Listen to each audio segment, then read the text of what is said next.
You don't just wake up one day and become great. It doesn't happen like in the movies. You don't just roll out of bed, stretch your arms, and boom, success is yours. No, life doesn't work that way. There's a process, a long process, and that process never ends. See, here's the danger most people don't see. Success itself can make you weak. It can make you soft. More money, more likes, more attention, more comfort. It can trick you. It can make you forget what made you hungry in the first place. That's why you've got to cap success. What does that mean? It means don't let success go to your head. Don't start believing your own hype. Because the moment you think you've made it, you stop growing. And the moment you stop growing, you start dying. So I remind myself every day, yes, I might have wins. Yes, I might have stories. But none of that matters if I don't keep moving forward. I put a cap on my success so I can wake up and say, okay, good job yesterday. But today, back to work, back to the mental lab, back to the grind. That's how you keep evolving. That's how you keep becoming more. But let's be real. It's not easy. There are mornings when the alarm goes off, it's cold, it's dark, it's raining. The bed is warm. Your mind whispers, stay. Just 5 more minutes. You've got problems. Maybe you fought with your partner last night. Maybe work is stressing you. Maybe you're tired, hungover, or just worn out. And here's the truth. That exact moment, when everything inside of you says, stay down, that is the moment where you level up. That's the test. That's the doorway to greatness. Most people hit that wall and stop. They say, not today. They say, I'll start tomorrow. But tomorrow becomes never. And that's why it's actually easier than ever to be great today. Because most people are weak. Most people quit at the first sign of pain. Most people never push past comfortable. Do you want an advantage? Then do what most people refuse to do. Wake up when it's hard. Study when you're tired. Train when it hurts. Go the extra mile no one else wants to walk. That's where greatness lives. In the places nobody else wants to go. And you know what's funny? When you do this long enough, people start looking at you differently. They think you've got it all figured out. They think you're special. But you know the truth. You know the thousands of times you doubted yourself. You know the times you lied to yourself, broke your own promises, gave in to weakness. You've seen the inside mess of your own mind. But here's the twist. Everybody else is just like you. They're fighting battles you don't see. They're making mistakes you'll never know.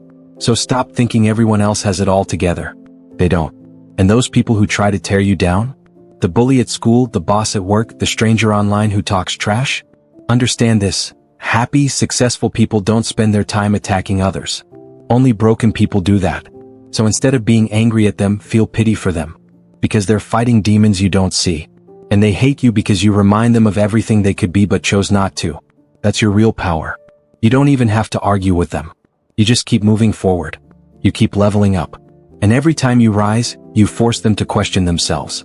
So what's the answer? You need discipline. Because motivation is not enough. Motivation is a spark. It comes and goes. Discipline is the fire you build and protect every single day. But discipline alone is not enough either. You need a clear mind. Imagine your brain is a garage. If it's full of junk, fears, excuses, distractions, where are you going to put discipline? There's no space. That's why you have to clean out your mental garage. You need space for focus, clarity, peace.